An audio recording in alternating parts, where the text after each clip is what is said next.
Que el Dios Todopoderoso, el Dios Altísimo de los cielos, le bendiga, queridos amigos y hermanos. Un saludo muy especial de parte de la Iglesia Evangélica La Vid Verdadera desde Panamá y de parte de su hermano Sony. Hoy seguimos con el estudio del libro de Apocalipsis, la revelación de Jesucristo. Hoy tenemos la 30ª parte de este estudio que hemos llevado en secuencia desde el inicio de la pandemia. Estamos estudiando este libro también. Así que hoy tenemos el tema Los ángeles con las 7 postreras plagas. Muy interesante el tema. Aquí centrándonos básicamente en lo que es en el capítulo 15 del libro de Apocalipsis, en sus 8 versículos que contiene este capítulo corto de este importante libro de la revelación de nuestro Señor Jesucristo. Esperemos que todos estén muy bien en sus hogares y atentos. Saludo especial a todos aquellos hermanos de Norteamérica, Suramérica, Centroamérica, hasta República Dominicana, a todos aquellos amigos que se reúnen cada domingo o durante la semana a revisar estos estudios y a escudriñar la Sagrada Escritura. Es muy importante que el buen cristiano esté empapado en estos temas, porque vivimos en tiempos difíciles en los cuales la humanidad en su mayoría está desprevenido y no está poniendo atención a los sucesos que están ocurriendo y no saben en los tiempos en los cuales estamos viviendo. Pues hemos explicado aquí con detenimiento cada capítulo hasta ahorita mismo, que vamos entrando al capítulo 15 del libro de Apocalipsis, donde nos hemos metido en el tiempo futuro, ese tiempo que está por venir, lo que corresponde a la semana 70 que describe el libro de Daniel, capítulo 9. Así que pongamos atención, pues estos temas no se hablan en la iglesia muy frecuentemente, no se está predicando de esto, no se está haciendo el trabajo que el Señor nos encomendó, de llevar su palabra y advertirle a la humanidad de los cambios, las cosas que van a ocurrir terribles para la humanidad, para el mundo entero. Así que pongamos atención, pues estos ángeles están dispuestos con las 7 postreras plagas. Ya hemos hablado anteriormente de qué, de los 7 sellos que ocurren una vez que la iglesia es levantada, una vez que se dé el arrebatamiento, el rapto, eso que muchos están negando actualmente, el rapto de la iglesia. Se dará entonces el inicio de esos 7 años que corresponden a la semana 70 de Daniel. Y se desatarán entonces los 7 sellos, de los cuales ya hemos compartido y escudriñado este tema aquí, y hablamos de las 7 trompetas. Ahora, estos ángeles se disponen con las 7 postreras plagas. Mucha atención, busca tu cuaderno de apuntes y tu Biblia y comencemos a analizar este interesante capítulo. Comencemos. En el capítulo anterior se trata y tratamos acerca de la cosecha de los santos para ser llevados a su hogar celestial, ¿recuerdan? Y hablamos del juicio divino que destruirá a los impíos. Ahora vamos a ver un poco con más detalle de aquello que se había anunciado en el libro de Apocalipsis capítulo 11 del 18 al 19. Recordemos qué decía. Decía así la palabra de Dios, Apocalipsis 11 del verso 18 al 19.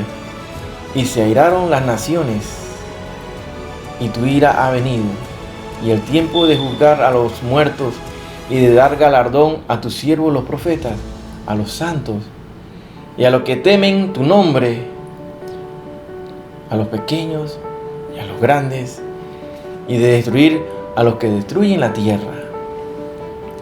Y el templo de Dios fue abierto en el cielo, y el arca de su pacto se veía en el templo.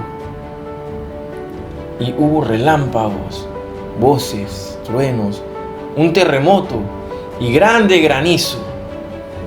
Con frecuencia vamos a escuchar en este libro de Apocalipsis estas cosas, los truenos, las voces, el terremoto, grande granizo. Por un lado, vamos a ver el juicio de Dios que concluirá con las 7 plagas postreras que comenzarán en el capítulo que vamos a analizar a continuación. Tendremos ocasión de ver la alegría de los santos redimidos disfrutando ya en la presencia de Dios en el cielo, mientras que acá en la tierra va a haber la tribulación y la gran tribulación. Aquí en este capítulo vamos a encontrar 3 visiones importantes: 7 ángeles preparados para ejecutar los juicios postreros de Dios. Anota ahí Apocalipsis 15:1. La otra visión, el gozo de los santos en el cielo. Apocalipsis 15 del 2 al 4. La otra visión, el templo del tabernáculo en el cielo es abierto. Eso es en el verso ya 5 y 8 de Apocalipsis 15. El corto capítulo 15 de este libro de Apocalipsis tan solo consta de 8 versículos y nos va a presentar el preámbulo a las escenas tan escalofriantes como breves, en la que se escenifica el derramamiento de las 7 copas de oro, llenas de la ira de Dios. En Apocalipsis 15:1 dice así: vi en el cielo otra señal, grande y admirable, 7 ángeles que tenían las 7 plagas postreras, porque en ellas se consumaba la ira de Dios. Es claro, Juan ve en el cielo una nueva señal que le produce gran asombro y admiración. Se trata de los 7 ángeles que tenían las 7 plagas postreras. Ya hablamos de los 7 sellos, de las 7 trompetas. Pero aquí se dan entonces estos 7 ángeles, donde uno de los seres vivientes le entrega la copa de la ira de Dios a estos 7 que traen las 7 postreras plagas. En los capítulos anteriores ya se nos habló acerca de los juicios de Dios. Hemos visto los 7 sellos. Recuerda, las 7 trompetas. Ahora comienza una nueva serie de copas de la ira de Dios. Pero debemos notar que son descritas así como las 7 plagas postreras. En ella vamos a ver un fuerte énfasis en el carácter definitivo de estos juicios, puesto que con ellas, nos dice Juan, se consumaba la ira de Dios. Al terminar el capítulo anterior vimos que los hombres impíos estaban ya como uvas maduras. ¿Lo recuerdan? Listas para ser vendimiadas. Apocalipsis 14, verso 18. Había llegado a un punto de endurecimiento y a oposición contra Dios que resultaba imposible su conversión. Ahora, lo vamos a ver en el siguiente capítulo, cuando la respuesta de los hombres a cada uno de los juicios de Dios será la blasfemia y la falta de arrepentimiento. Y los hombres, dice la palabra de Dios en Apocalipsis 16:9, en versos 11 y 21, y los hombres blasfemaron contra Dios y no se arrepintieron para darle gloria. Su actitud es la que provocó esta nueva serie de 7 juicios que vemos aquí. Esto ya había sido advertido por Dios en la ley. Si recordamos la ley, tenemos que remontarnos al Antiguo Testamento, al libro de Levítico. Vamos a buscar en Levítico capítulo 26, verso 21. Y nos dice así: si anduviereis conmigo en oposición y no me quisiereis oír, yo añadiré sobre vosotros 7 veces más plagas según vuestros pecados. Es claro, ahí está. En Levítico 26, 21. Si anduviereis conmigo en oposición y no me quisiereis oír, yo añadiré sobre vosotros 7 veces más plagas sobre vuestros pecados. Apocalipsis 15, 7 dice así: y uno de los 4 seres vivientes dio a los 7 ángeles 7 copas de oro, llenas de la ira de Dios. Llegado a este punto, podríamos decir que a partir de aquí el propósito de Dios no es tanto buscar la conversión de las personas, sino traer sobre ella su juicio, su justo juicio. Por eso, aunque los juicios simbolizados por los 7 sellos y las 7 copas, las 7 trompetas, fueron fuertes, los 7 sellos y las 7 trompetas, estos castigos, tú lo ves que son intensos, severos. Sin embargo, eran juicios parciales.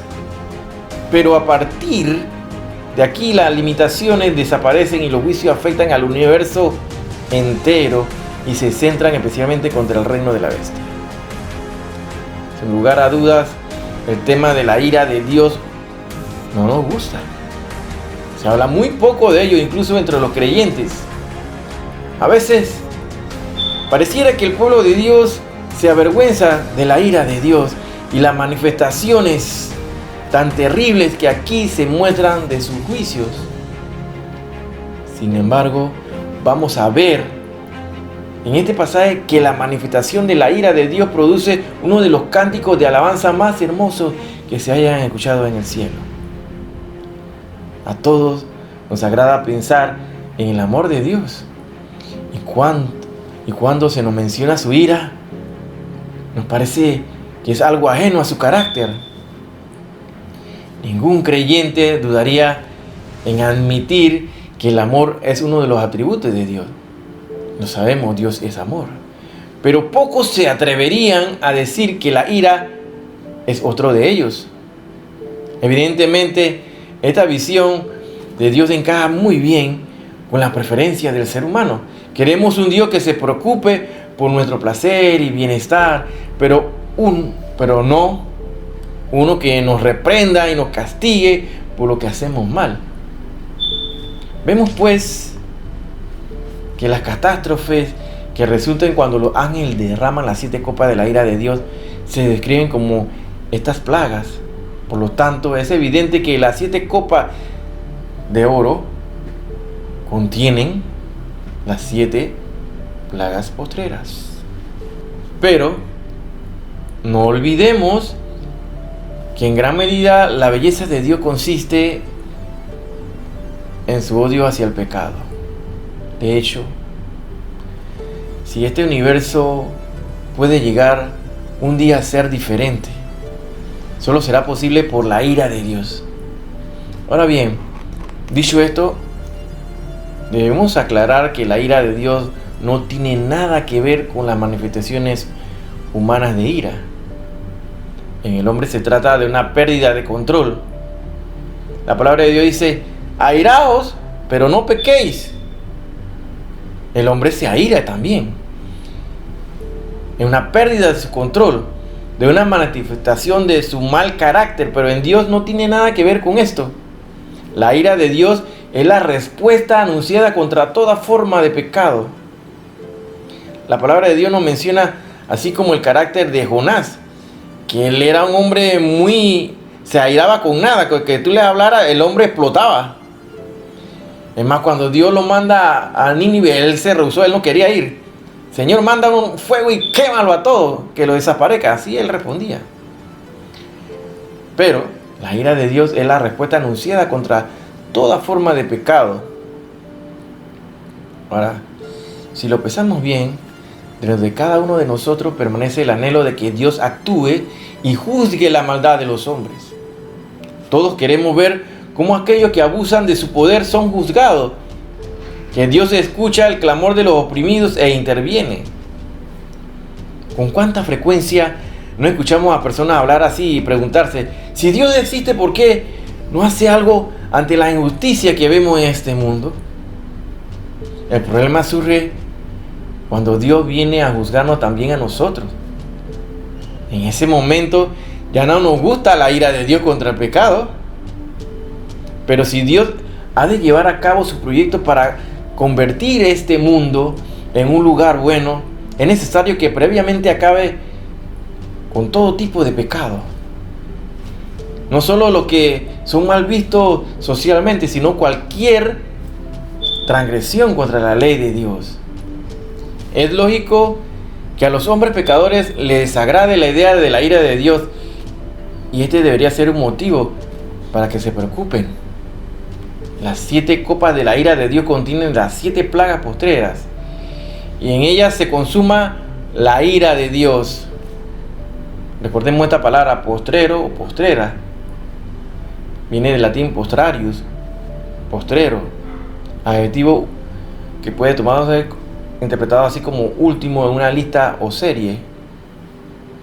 Se dice de la parte más retirada o última en un lugar. Son las últimas en una serie de plagas. Eso es lo que significa la palabra postrero. Después de estas no vendrán otras plagas, porque una vez acaecidas estas, el universo material visible, como además el tiempo mismo, terminarán para siempre. Busca ahí y anota 2 Corintios capítulo 4 verso 18, Apocalipsis capítulo 10 del 5 al 7. De esta manera, postreras implica plagas anteriores. ¿Cuáles serían las plagas que ocurrieran antes de las 7 plagas postreras? Ahí lo buscamos en Apocalipsis 11:6. Se nos informa que los 2 testigos tenían poder. ¿Recuerdan a los 2 testigos? Los 2 testigos tenían poder para herir a la tierra con toda plaga, cuantas veces quisieran, así que posiblemente se le aluda a estas también. También en las visiones de la 6ª trompeta se describen 3 plagas: el fuego, el humo y el azufre que salían de la boca de los caballos. Recuerden Apocalipsis capítulo 9 del 17 al 21. Apocalipsis 9 del 17 al 21. Observamos que estas 3 plagas guardan cierta similitud con algunas de las 7 plagas postreras, manifestándose ambos grupos, y así lo entendemos, durante la misma etapa, a saber, a las finales del poco tiempo, etapa que transpira entre el fin del milenio y la segunda venida de Cristo. Apocalipsis 20 del 1 al 10. ¿Por qué identificar como postreras las 7 plagas contenidas en las 7 copas de oro? Pues la razón se divulga en el mismo texto bíblico, a saber, porque en ellas se consumaba la ira de Dios. Así lo busca en Apocalipsis 15:1. ¿Qué quiere decir consumar entonces? Quiere decir realizar completamente. ¿Recuerdan? La palabra consumado significa acabado. Esto lo puedes buscar en los diccionarios en español. Al realizar completamente su obra de redención en la cruz, Cristo exclamó: consumado es. ¿Recuerdan ahí Juan capítulo 10 versículo 30? No se consumó su sacrificio expiatorio a lo largo de su ministerio, sino en la cruz. Ahora, en los días de la voz del 7º ángel, cuando él comience a tocar la trompeta, el misterio de Dios se consumará. Cuando él lo anunció a sus siervos, los profetas. Recuerda que esto queda en Apocalipsis 10, verso 7. Seguramente, las 7 plagas postreras figuran en el proceso final de la consumación del misterio de Dios. Mediante ellos, Dios consumará su ira en los pecadores intransigentes de los últimos días de la tierra. Los traerá sobre ellos, no como un acto arbitrario, sino para hacerlos recapacitar, arrepintiéndose. La palabra de Dios dice en Apocalipsis 16:9, Apocalipsis 9 del 20 al 21, lamentablemente ni aún se arrepentirán para darle la gloria a Dios. No le van a dar la gloria. Los términos postreras y se consuma claramente señalan un periodo de tiempo específico, el que lógicamente debería distinguirse en los tiempos que lo preceden. Una y otra vez encontramos en el libro de Apocalipsis referencia implícita en la línea del tiempo a lo largo de lo que ocurre cumplimiento de las distintas profecías reveladas al apóstol Juan. Definitivamente las 7 plagas postreras no ocurren a través de toda la era cristiana. Definitivamente que no. Son las postreras. No caen continuamente sobre la tierra y la humanidad durante épocas extendidas, sino que se derraman solo durante los últimos días. Igualmente, la ira de Dios no se consuma a través de toda la era cristiana, más bien se consuma al final de esta era.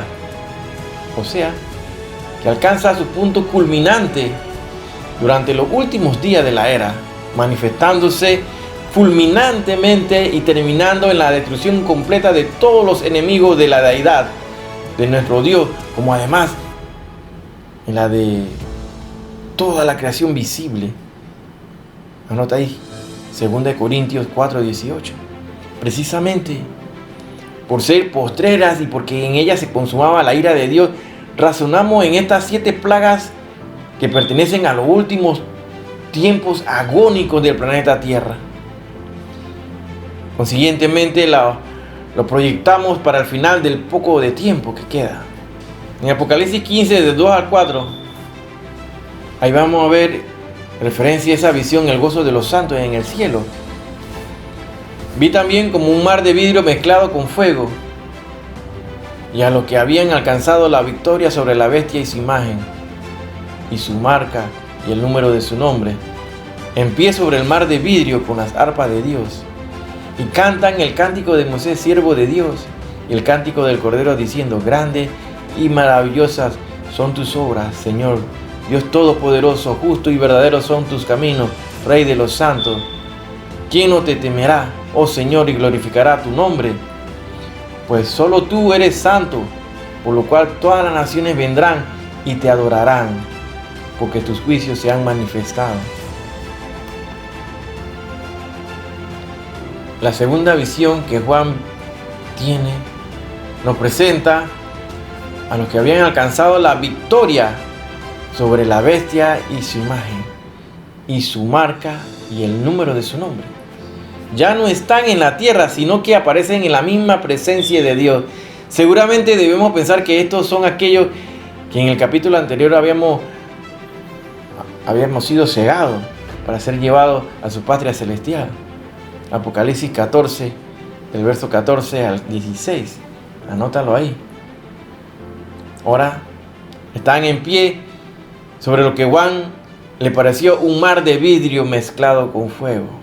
Seguramente sea el mismo mar de vidrio semejante al cristal que había delante del trono de Dios. Si lo lees y recuerdas en Apocalipsis capítulo 4, verso 6. Una visión semejante a la que Moisés tuvo cuando él y los ancianos de Israel vieron al Dios de Israel, y había debajo de sus pies como un embaldosado de zafiro, semejante al cielo cuando está sereno. Éxodo 24:10. Y la que Ezequiel describe como una expansión o a manera de cristal maravilloso. Eso lo lees en Ezequiel 1:22. Ese mar de vidrio delante del trono refleja la gloria de Dios, definitivamente. Sin embargo, aquí está mezclado con fuego, que como en otras ocasiones es un símbolo del juicio de Dios. Eso tiene sentido si tenemos en cuenta que el tema principal de todo el pasaje. En ese mar de vidrio delante del trono reflejaba la gloria de Dios. Sin embargo, aquí está mezclado con fuego. Tal como en la otra ocasión es un símbolo del juicio de Dios. Esto tiene sentido si tenemos en cuenta que es el tema principal de todo este pasaje.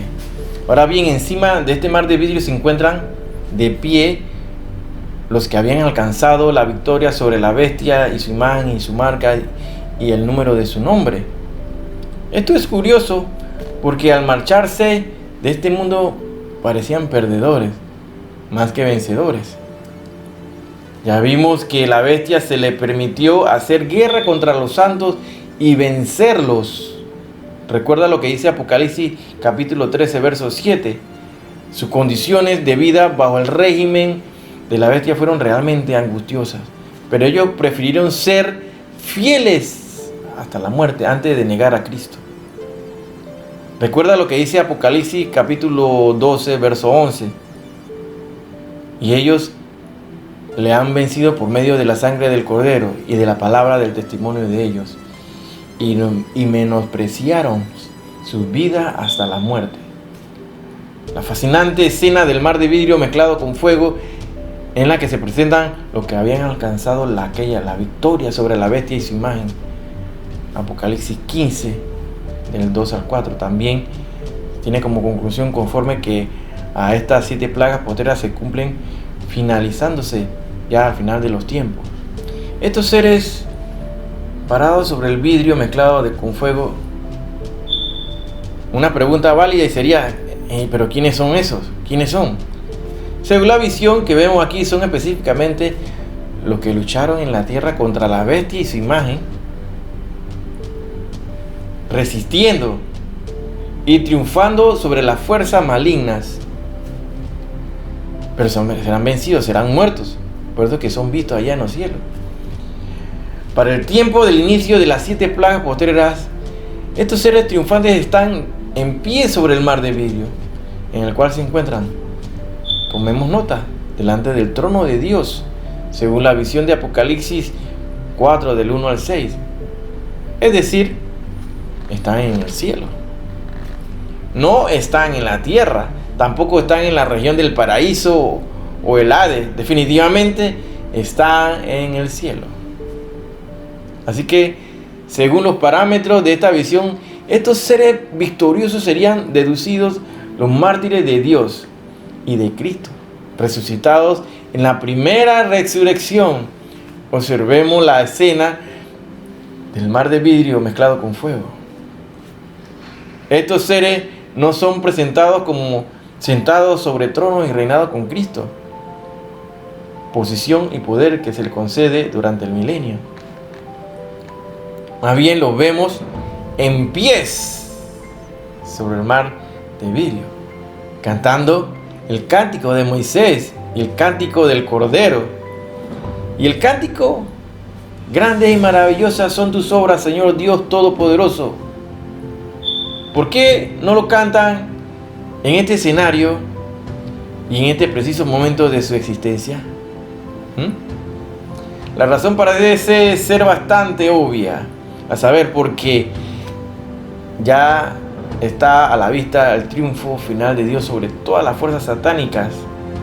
Está próximo a consumarse el misterio de Dios.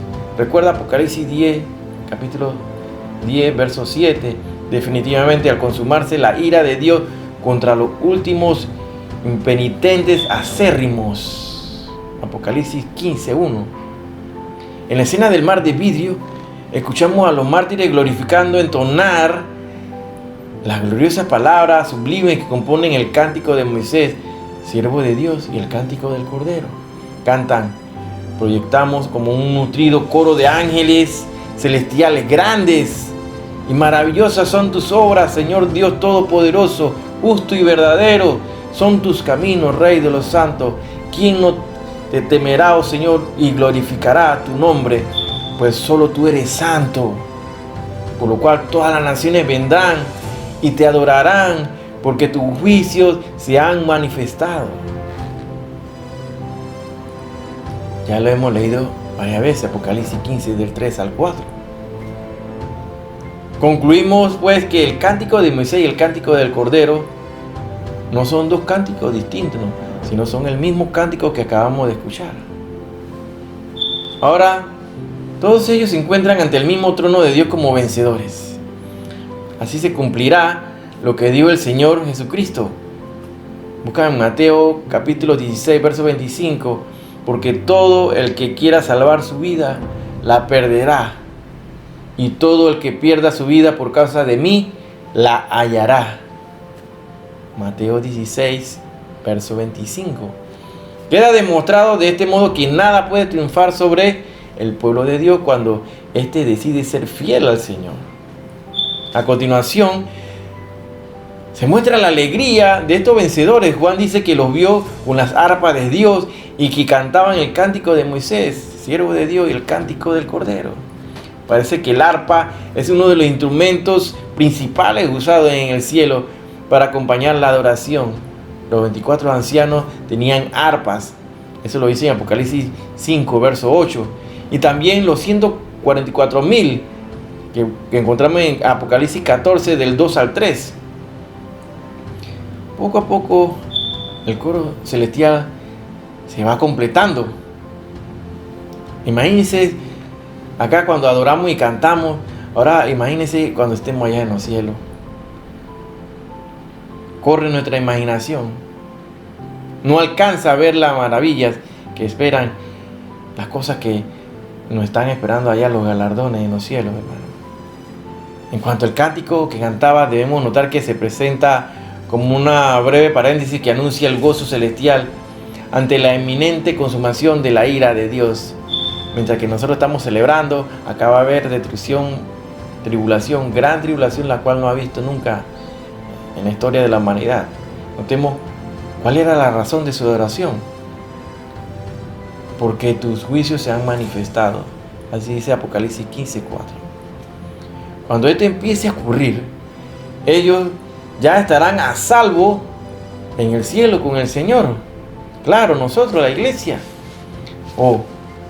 En este tiempo no es la iglesia, recuerden. En este tiempo ya la iglesia no está aquí en la tierra, sino estamos hablando aquí de aquellos que murieron y se resistieron a no ponerse la marca, ni a inclinarse, ni a adorar a la bestia. Los que triunfaron hasta el final. Bueno, esos son los que quedarán allá en pie. De alguna manera aparecen unidas aquí las distintas fases de la revelación. Cuando se habla de que el cántico de Moisés sirve de Dios, el cántico del Cordero. Lo que Moisés vivió anticipaba el mismo tipo de conflicto y victoria que los seguidores del Cordero experimentarán al final de los tiempos.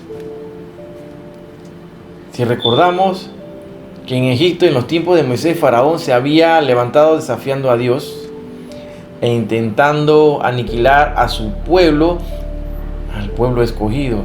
Exactamente del mismo modo que la bestia se alzó contra el Cordero de Dios y su santo, exigiendo ser adorado por ellos y matando a quienes se le oponían. Pero también en ambos casos, tanto Faraón como la bestia sufrieron las plagas de Dios, que fueron enviadas para mostrar la justicia de Dios y conseguir liberar a su pueblo. Probablemente el cántico de Moisés al que se hace referencia aquí sea el que encontramos en Éxodo capítulo 15 del 1 al 18. Justo después de que Moisés y el pueblo hubieran cruzado el Mar Rojo. En ambas escenas, los redimidos se encuentran de pie delante de un mar, mientras que sus enemigos son destruidos. Interesante, ¿verdad, hermano? Aquí están delante del vidrio mezclado con fuego y vemos la similitud para el tiempo de Moisés e Israel delante del Mar Rojo, donde sus perseguidores de los egipcios murieron, perecieron, ahogados por el mar cuando se cerró. En ambos casos había dejado atrás a su enemigo y ya disfrutaban de la victoria. Es también interesante la mención del Cordero en el cántico, porque también la victoria de Israel en el pasado tuvo lugar inmediatamente después de que el pueblo sacrificara el Cordero Pascual. Veamos ahora el contenido de este cántico. Lo hemos ya leído varias veces. Comienza diciendo así: grandes y maravillosas son tus obras. En este contexto, las obras a las que se hace referencia tienen que ver con los juicios de Dios. Es algo similar a lo que dijeron los israelitas cuando Dios ahogó al ejército egipcio en el Mar Rojo. Entonces, describieron a Dios como: ¿quién como tú, magnífico en santidad, terrible en maravillas, en maravillosas hazañas, hacedor de prodigios? Éxodo 15, verso 11. Continúa reconociendo la rectitud de Dios en la ejecución de sus juicios. Señor Dios todopoderoso, justo y verdadero son tus caminos. Se enfatiza aquí también su santidad y soberanía, razones por las cuales se le debe tener y adorar, Rey de los santos. ¿Quién no te temerá, oh Señor, y glorificará tu nombre? Es verdad que hoy en día muy pocas personas tienen ese temor reverente ante Dios, no le temen a Dios. Incluso muchos creyentes piensan tanto en su amor que olvidan que Él odia y rechaza con toda su fuerza cualquier forma de pecado. Su santidad le lleva a revelar su ira contra Él. Pero esa santidad absoluta de Dios es también una razón fundamental por lo que es digno de ser alabado y reconocido como el soberano del universo. Pues solo tú eres santo, dice, por lo cual todas las naciones vendrán y te adorarán porque tus juicios se han manifestado. Esto no quiere decir que todas las naciones le adorarán como consecuencia de una conversión genuina, sino porque no le quedará otra opción que doblar su rodilla ante la gloria y majestad del Creador del universo. Este mismo pensamiento lo encontramos anunciado en otras partes de la Escritura. En Salmo capítulo 2, verso 8. Pídeme y te daré por herencia las naciones, como posesión tuya los confines de la tierra. Filipenses 2, del 9 al 11. Dice así la palabra de Dios, por lo cual Dios también le exaltó hasta lo sumo y le dio un nombre sobre todo el nombre, para que el nombre de Jesús se doble toda rodilla de los que están tanto en los cielos como en la tierra y debajo de la tierra, y toda lengua le confiese que Jesucristo es el Señor. La gloria sea del Padre. Si nos ponemos a pensar en el templo, el tabernáculo en el cielo que está abierto, leamos aquí en Apocalipsis 15 del 5 al 7. Después de estas cosas miré, y aquí fue abierto en el cielo el templo del tabernáculo del testimonio.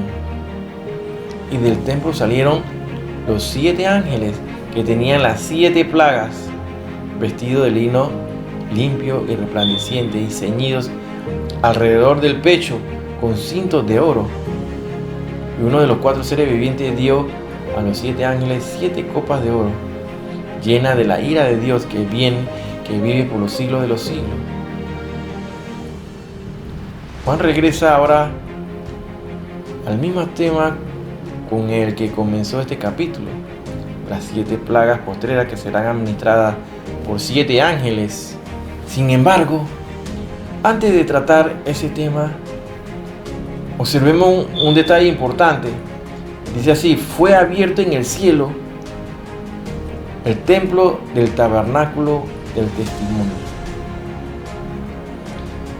El hecho de que fuera abierto es algo así como si descorriera una cortina para que podamos ver lo que hay en el otro lado.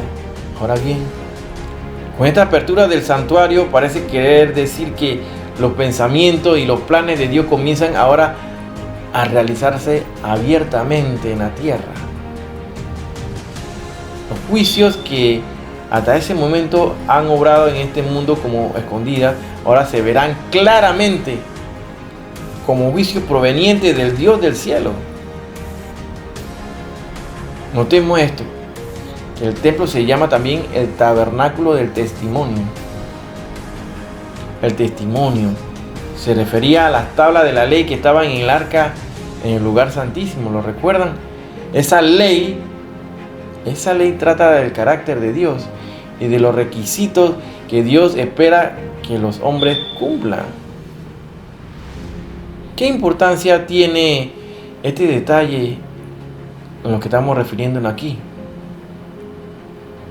Bueno, sirve para aclarar cuál es la causa de los juicios que están a punto de ser manifestados.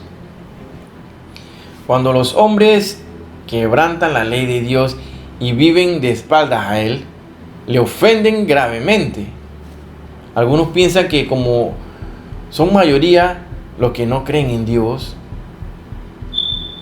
Él un día se dará por vencido y cambiará para ser como ellos quieren que sea. Pero eso es una equivocación terrible. Dios es perfecto y no va a cambiar su carácter. Por el contrario, se dispone a quitar todo aquello que no se corresponde con su santa ley. Pensemos en una sencilla ilustración. Si yo soy una persona que toca un violín y soy invitado a tocar en una orquesta, el director me dará una partitura a la que me debería gustar.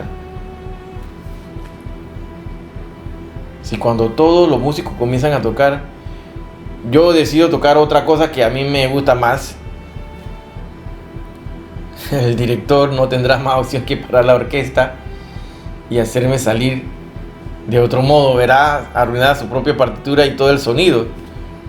Del mismo modo, aquí vemos un ejemplo, ¿no? Que nosotros no podemos realizar nuestra voluntad, sino la voluntad del Hacedor, nuestro Creador, y a ceñirnos a la ley de Él.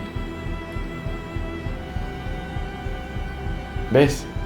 En verdad, muchos quieren hacer lo que les da la gana, y esto no es permitido.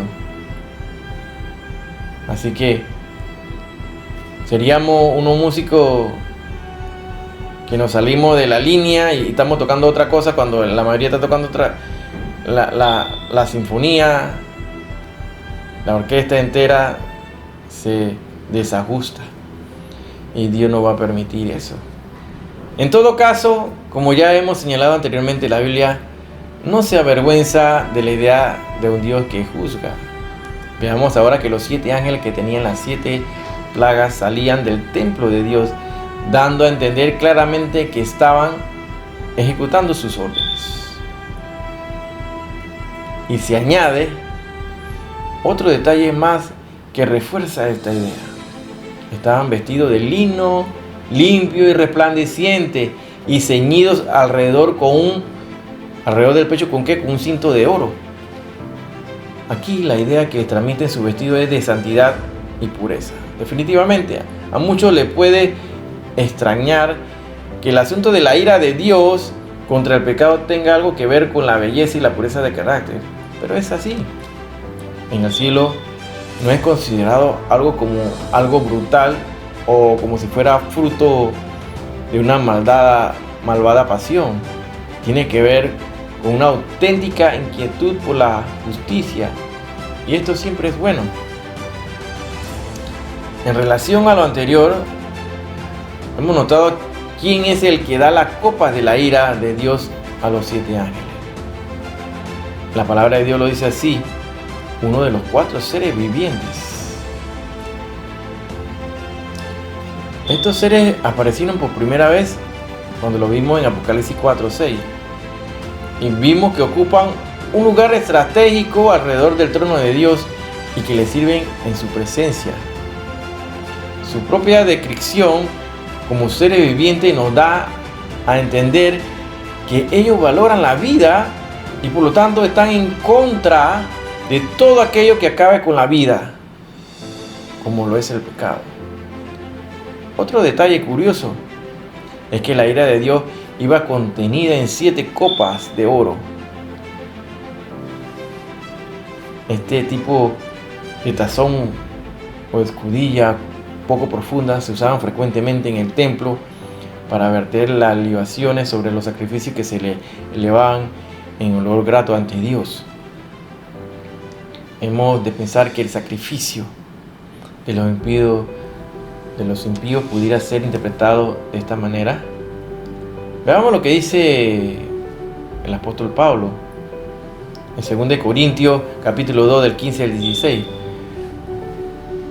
Porque para Dios somos grato olor de Cristo en lo que se salvan, los que se pierden, a esto ciertamente olor de muerte para muerte, aquellos de vida para vida. 2 Corintios 2, 15 al 16, ahí está. Apocalipsis 15, 8 dice: y el templo se llenó del humo por la gloria de Dios y por su poder, y nadie podía entrar en el templo hasta que se hubiesen cumplido las 7 plagas de los 7 ángeles. Este es el último verso de este capítulo 15 de Apocalipsis, el verso 8. Nadie podía entrar en el templo. lo que Juan estaba viendo era un momento muy solemne en el que la gloria de Dios se estaba manifestando de una manera muy especial. Como consecuencia de ello, nos dice: el templo se llenó de humo por la gloria de Dios y por su poder. Repetimos, momentos similares los podemos encontrar también en el Antiguo Testamento. Anota ahí, Éxodo capítulo 40, verso 34. En Romanos 8:10, Isaías 6:4, Ezequiel 10:4, Ezequiel 44:4. Tal era la importancia de este momento que nadie podía entrar en el templo hasta que se hubiesen cumplido las 7 plagas de los 7 ángeles. En todo caso, aunque nadie podía entrar en el templo, los que habían alcanzado la victoria sobre la bestia ya estaban dentro. Esa es la idea de la puerta cerrada del templo impidiendo la entrada a nadie más. Sea similar a lo que ocurrió una vez que comenzó el diluvio y Noé y su familia entró en el arca, pero Dios cerró la puerta para que nadie más entrara, porque ellos habían llegado al colmo de su maldad, los que estaban afuera, y no pudieron entrar, ni Noé podía abrir la puerta. Ya solo cabía para ellos esperar al juicio que vendrían en el diluvio. Bueno, recuerda eso en Génesis capítulo 7, en el verso 16. Por tanto, esos seres humanos recalcitrantes, descreídos y perseguidores del poco de tiempo, los que prefieren a Satanás por encima del verdadero y único Dios, han de ser destruidos hasta el último rebelde, juntamente con la bestia escarlata, el falso profeta, y la Babilonia la grande, Apocalipsis, recuerda, si nos vamos más adelante, Apocalipsis 19, en el verso 11 al 21, que más adelante en otros capítulos estaremos hablando. Y con ellos, el tremendo universo material, el lugar donde transcurre la larga tragedia espiritual en la que han tomado parte grandes multitudes de humanos constituidos, ellos mismos, voluntariamente, en enemigos de Dios. Tan angustioso, profundamente triste y terrible es este desenlace para el Dios bondadoso y paciente, que Él desea estar a solas mientras efectúe la destrucción de la magna obra que en un principio Él no planificaría destruir jamás. Es en nuestra percepción de por qué Dios se encierra en su templo celestial durante el derramamiento de las 7 plagas postreras. De nuevo, discernimos la línea de tiempo, claramente evidente en los eventos y circunstancias de las profecías y las visiones apocalípticas. Y lo vemos así. Antes del tiempo de las 7 plagas postreras, los seres celestiales tienen acceso a la presencia. Durante la ejecución de las plagas, no puede entrar en el templo de Dios nadie. Apocalipsis 11:19. Hasta aquí, hermano, el estudio del día de hoy. Hemos visto en estos 8 versos de este capítulo 15, donde se le da esa copa, donde se van a dar esas 7 plagas postreras, de las cuales en la próxima semana estaremos hablando, sobre las 7 copas de la ira de Dios.